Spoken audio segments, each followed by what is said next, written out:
तुम ऐसे ही रहना। अब तक हमने देखा अभिमन्यु रुक्मणी को वादा करता है कि वो रिया से शादी नहीं करेगा, लेकिन वो किसी और से भी कभी शादी नहीं करेगा। अभिमन्यु बेसुध रास्ते पर चलता रहता है और उसका एक्सीडेंट होते होते बचता है। रुक्मणी ये जानकर हैरान होती है। ये खबर सुनकर लता और विशेष घर आते हैं और वादा करते हैं कि रिया अभी से दूर चली जाएगी, लेकिन रुक्मणी इस रिश्ते के लिए हाँ कर देती है। एक तरफ अभिमन्यु रिया को सरप्राइज देता है कि रुक्मणी उनकी शादी के लिए मान गई है, और दूसरी तरफ रुक्मणी रमन को सच बताती है, उसने सिर्फ अभी की खातिर हाँ की है। अब देखिए आगे।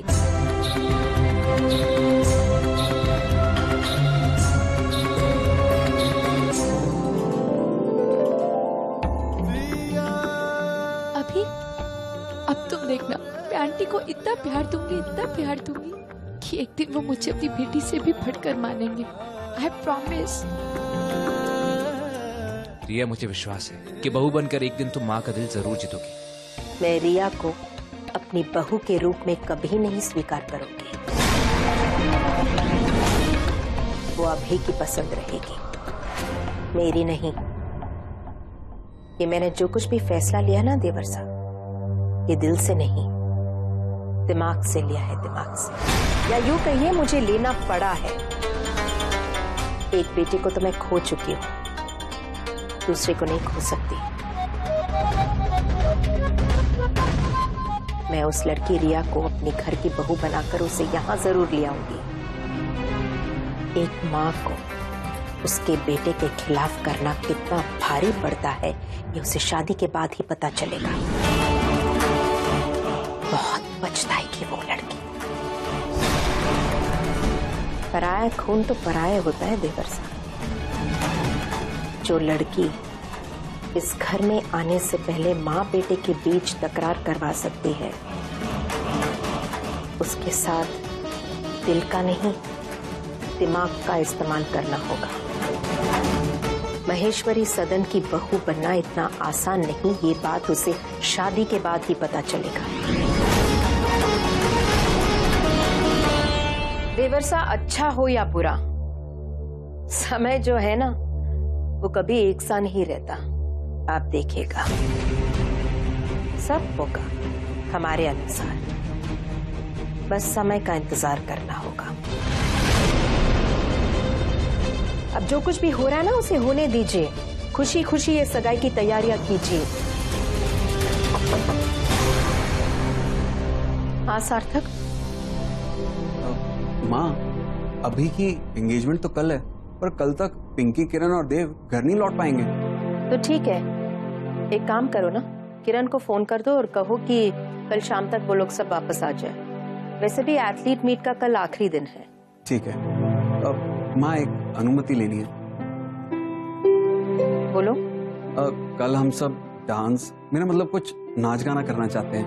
अरे इसमें पूछने वाली कौन सी बात है, कल तो थारी दादी सा भी नाचेगी।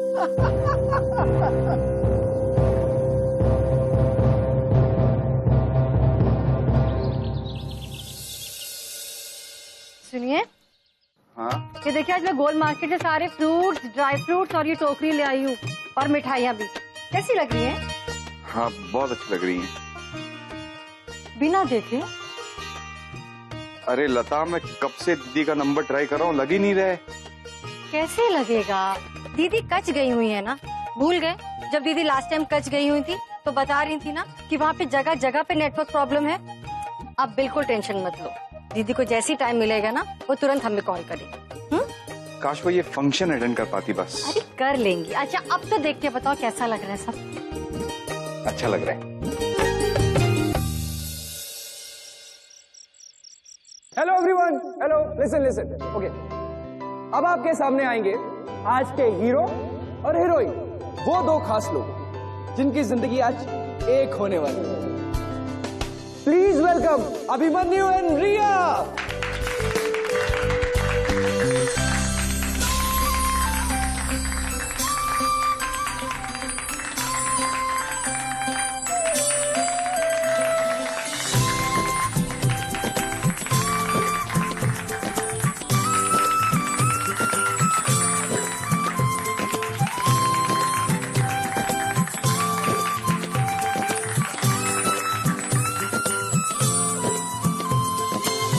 माता करनी अपना आशीष हमेशा बढ़ाए रखे।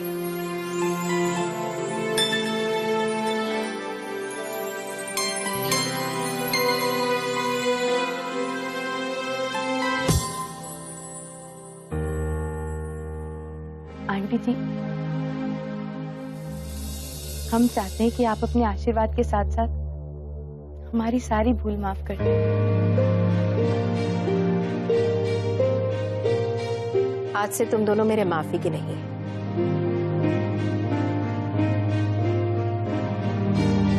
सिर्फ मेरे आशीर्वाद के हकदार हो।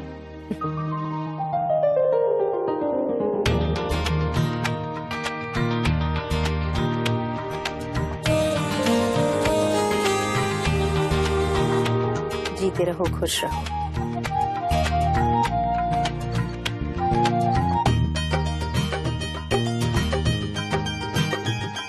माय सन इन लॉ, जीते रहे बेटा। ओके ओके, आशीर्वाद लेने देने का सिलसिला यहीं खत्म होता है और सेलिब्रेशन का दौर अब शुरू होता है। आज की शाम सेलिब्रेशन की शुरुआत करेंगे हमारे सार्थक भैया और शीतल भाभी, जो अपने छोटे भाई और उनकी बेटर हाफ के लिए कुछ खास स्पेशल परफॉर्म करना चाहते हैं। तो प्लीज क्लैप, तालियां।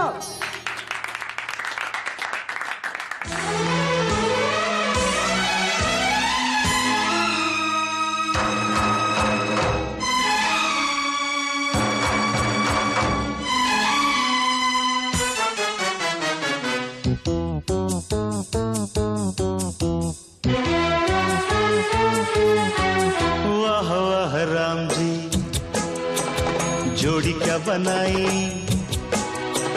भैया और भाभी को बधाई हो बधाई। सब रस्मों से बड़ी है जग में दिल से दिल की सगाई। वाह वाह राम जी, वाह वाह राम जी।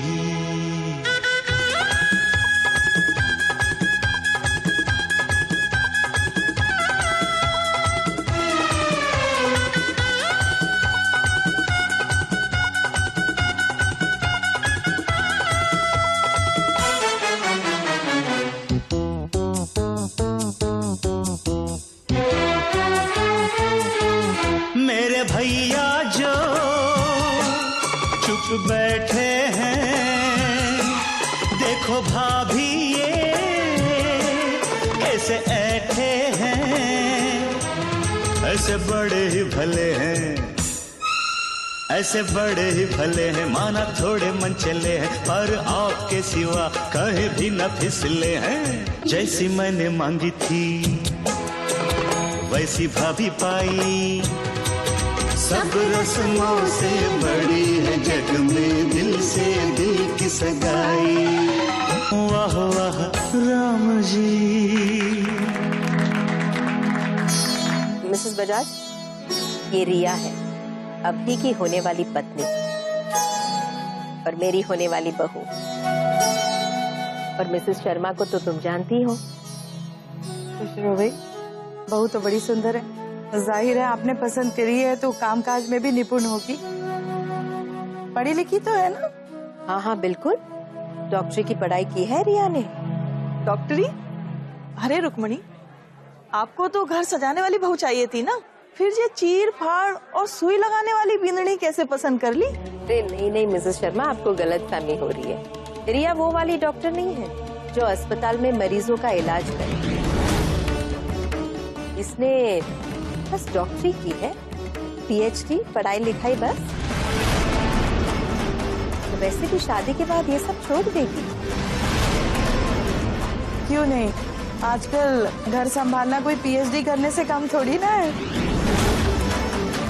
बिल्कुल, और वैसे भी शादी के बाद हमें अपनी बहू से नौकरी थोड़ी ना करवानी है।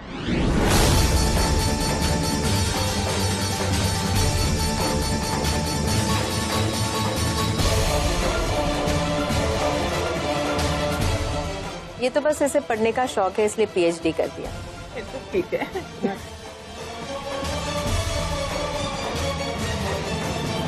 सुना आपने, मासा तो रिया के प्रोफेशन को लेकर बिल्कुल अंधेरे में है। हम कर भी कर सकते हैं, पिछली बार अभी और रिया का सच बोलने का नतीजा देखा ना तुमने? इस घर की और रिश्तों की क्या हालत हुई थी। लेकिन किरण और पिंकी वो दोनों तो जानते हैं कि रिया डॉक्टर है। वो उस दिन जब रिया घर आई थी तब लग गया इंजेक्शन। दर्द हुआ?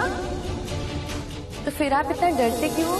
मैं रिक्वेस्ट करता हूँ हमारे नए नवेले जोड़े से, जिसके लिए एक खास फंक्शन रखा गया है, कि वो स्टेज पर आए और इस सजे धजे मंच पर आकर इसकी शोभा बढ़ाए। प्लीज वेलकम अभी एंड रिया। आप अभी को लेकर आइए, मैं रिया को लाती हूँ। शीतल बहू, रिया को ले आना चाहिए। चलिए हम लोग चलते हैं।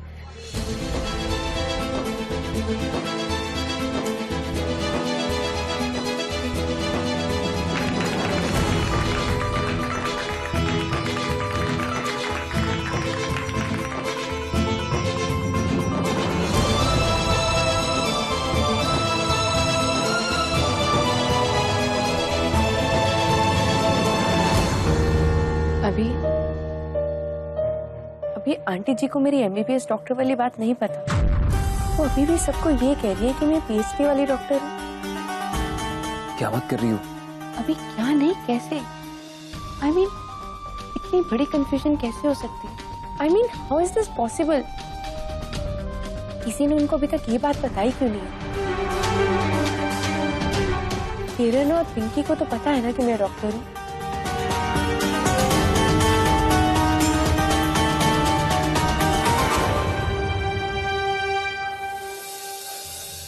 मैं चेंज करके आता हूँ।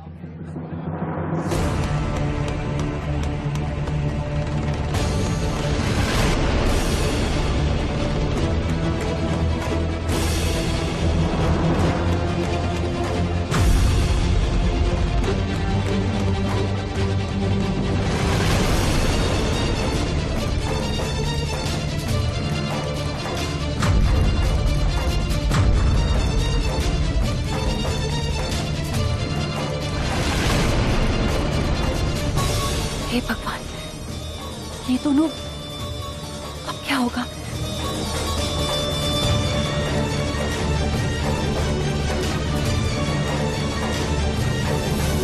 देव और किरण बिटिया हमारे देवरसा के बच्चे, और ये छोटी सी बिटिया पिंकी शीतल बहू की बेटी है, और ये है रिया। अरे इन्हें तो हम जानते हैं। और वो कैसे?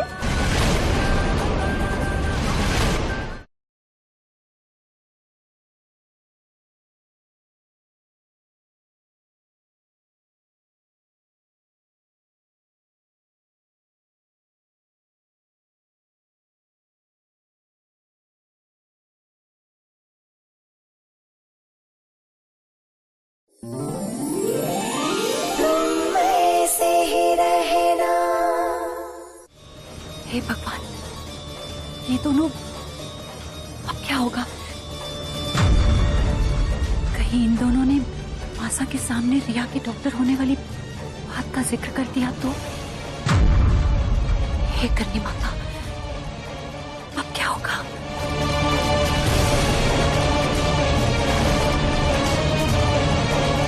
डॉक्टर मैडम, डॉक्टर मैडम ही अभी भैया की होने वाली वाइफ है। वाह!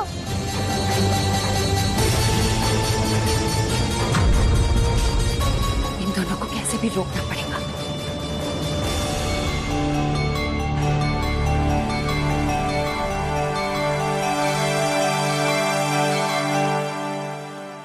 पिंकी, किरण, आप यहाँ आओ मेरे साथ। मम्मा, ये वही डॉक्टर है ना जो हमारे घर में आई थी?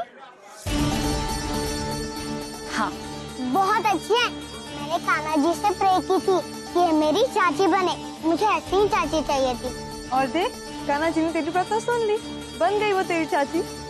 हाँ। किरण, पिंकी, मुझे तुमसे बहुत जरूरी बात करनी है, आओ मेरे साथ। भाभी बाद में, पहले मैं अपनी होने वाली भाभी को विश तो कर दूं। मुझे तो अभी तक विश्वास ही नहीं हो रहा है कि मेरी भाभी एक डॉक्टर है। डॉक्टर भाभी सुनने में कितना इम्प्रेसिव लगता है ना? किरण। हाँ, चलिए बुआ, मुझे भी उनसे हेल्प करना है। चलिए। किरण, मैंने कहा ना मुझे कुछ जरूरी बात करनी है, थोड़ा अर्जेंट है, आओ मेरे साथ। चलो। अभी मुझे कुछ ठीक नहीं लग रहा। रिया, मैं भी माँ से कुछ छुपाना नहीं चाहता, लेकिन यहाँ मेहमान है, रिश्तेदार है, थोड़ा समझने की कोशिश करो। और रिया, तुम तो डॉक्टर हो, तुम माँ की कंडीशन जानती हो। यहाँ पे अगर हम उन्हें सब कुछ बताएंगे तो वो बर्दाश्त नहीं कर पाएंगे। बात को समझो। अभी कोई छोटी बात नहीं है, वो मुझे पीएचडी वाली डॉक्टर समझ रही है, और मेरी समझ में तो ये नहीं आ रहा कि इतनी बड़ी कंफ्यूजन हुई कैसे। तुमने उनसे सब कुछ क्लियर क्यों नहीं किया? या ये सब कुछ राधेश्याम की वजह से हुआ है। उसने हमारा रिश्ता फिक्स करने की जल्दबाजी में माँ से ये सब कुछ कह दिया। अभी जो भी हो, किसी और की गलती की वजह से मैं अपनी शादी झूठ के बेसिस पे क्यों करूं? या मैं भी झूठ के अगेंस्ट ही हूँ। मैं माँ को सब कुछ सच बताऊंगा, लेकिन सही मौके, सही वक्त आने पर। एक बार माँ को गलत मौके पे सच बता के देख लिया ना, हमारे रिश्ते और माँ की हालत क्या हुई थी। या एक बार बस हमारी शादी होने थी, उसके बाद मैं सब संभाल लूंगा। तुमने प्यार किया मुझसे, थोड़ा सा भरोसा करो। हमारा साथ पल दो पल का नहीं है, पूरी जिंदगी का साथ है। आई प्रॉमिस कि मैं सब कुछ संभाल लूंगा।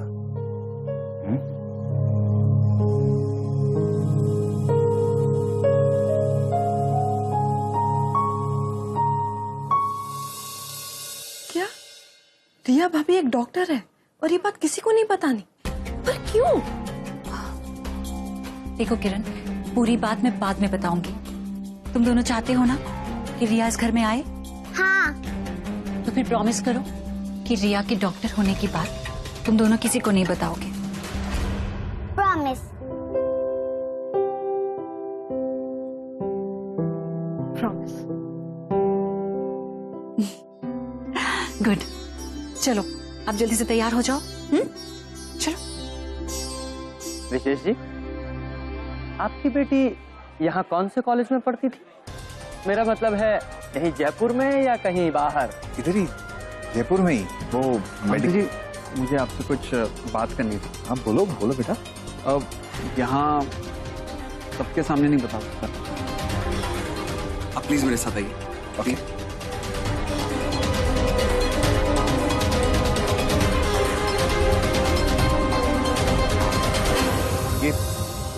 ये तुम क्या कह रहे हो सार्थक? PhD doctor? ये बात कब हुई? हमने तो रुक्मणी जी से कभी भी ऐसी कोई बात नहीं की, है ना? फिर इतनी बड़ी गलतफहमी कैसे? आंटी जी, मैं समझ सकता हूँ कि आप दोनों के मन में इस वक्त क्या चल रहा होगा, पर इस परेशानी के सिर्फ दो ही हल नजर आते हैं। या तो ये एंगेजमेंट यहीं रोक दी जाए और सब क्लियर होने के बाद ही बात आगे बढ़ाई जाए, या तो जो हो रहा है वो होने दिया जाए। बेटा, एक बार जो गलती हुई है उसे दोहराना ये सही नहीं है। रिश्तों में पारदर्शिता होनी चाहिए, खास करके नए रिश्तों में। रिया, यहाँ तो पापा, मुझे सब पता है। अभी से मैं यही बात कर रही थी कि हमें झूठ नहीं बोलना चाहिए, और शायद अभी का कहना भी बिल्कुल ठीक है कि आंटी जी को इस वक्त कोई भी सदमा या कोई भी शौक देना ठीक नहीं है, क्योंकि उनकी तबीयत अभी पूरी तरह से ठीक नहीं हुई है। इसलिए शायद हमें अब सही वक्त का वेट करना चाहिए। सही वक्त? कब आएगा सही वक्त? अरे थोड़ी देर में सगाई की रस्म पूरी होने वाली है, और नहीं, ये सही नहीं है। मुझे लग रहा है रिया एकदम सही कह रही है। अब वैसे भी रुक्मणी जी की तबीयत ठीक नहीं है, पता नहीं ये खबर सुनकर उन पर क्या बीती। सगाई का मुहूर्त प्रारंभ हो गया है, अब वर वधू को बुलाइए।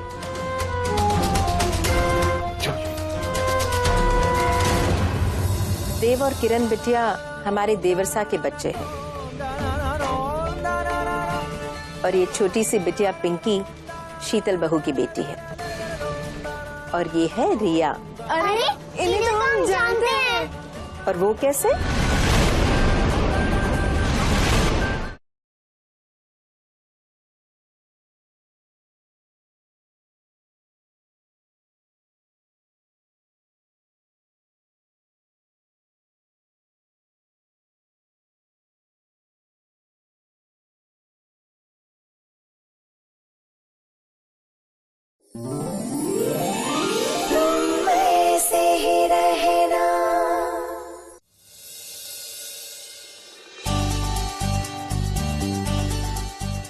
लो, अभी और रिया आ गए।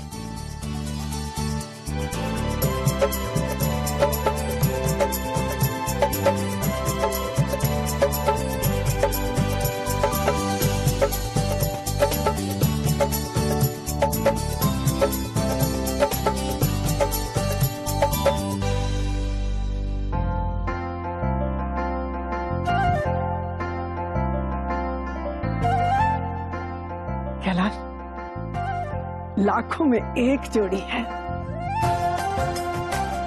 बस नजर न लगे हमारे बच्चों को।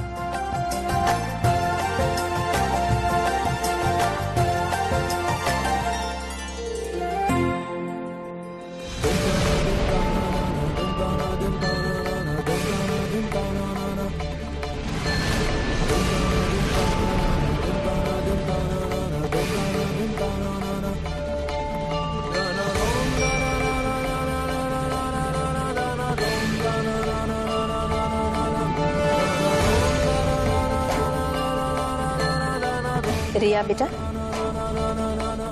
देव और किरण बिटिया हमारे देवरसा के बच्चे हैं,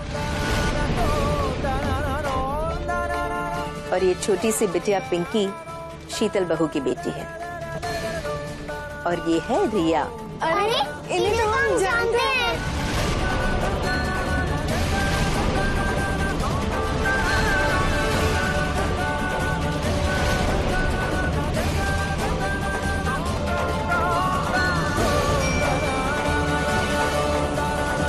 तुम दोनों इन्हें जानते हो? और वो कैसे?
अब तक हमने देखा अभिमन्यु रुक्मणी को वादा करता है कि वो रिया से शादी नहीं करेगा, लेकिन वो किसी और से भी कभी शादी नहीं करेगा। अभिमन्यु बेसुध रास्ते पर चलता रहता है और उसका एक्सीडेंट होते होते बचता है। रुक्मणी ये जानकर हैरान होती है। ये खबर सुनकर लता और विशेष घर आते हैं और वादा करते हैं कि रिया अभी से दूर चली जाएगी, लेकिन रुक्मणी इस रिश्ते के लिए हाँ कर देती है। एक तरफ अभिमन्यु रिया को सरप्राइज देता है कि रुक्मणी उनकी शादी के लिए मान गई है, और दूसरी तरफ रुक्मणी रमन को सच बताती है, उसने सिर्फ अभी की खातिर हाँ की है। अब देखिए आगे।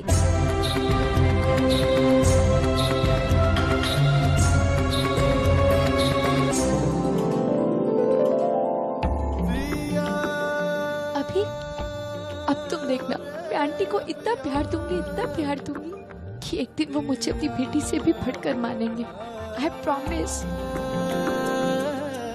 रिया, मुझे विश्वास है कि बहू बनकर एक दिन तुम माँ का दिल जरूर जीतोगी। मैं रिया को अपनी बहू के रूप में कभी नहीं स्वीकार करूंगी। वो अभी की पसंद रहेगी, मेरी नहीं। ये मैंने जो कुछ भी फैसला लिया ना देवरसा, ये दिल से नहीं, दिमाग से लिया है, दिमाग से। या यूं कहिए, मुझे लेना पड़ा है। एक बेटे को तो मैं खो चुकी हूं, दूसरे को नहीं खो सकती। मैं उस लड़की रिया को अपने घर की बहू बनाकर उसे यहाँ जरूर ले आऊंगी।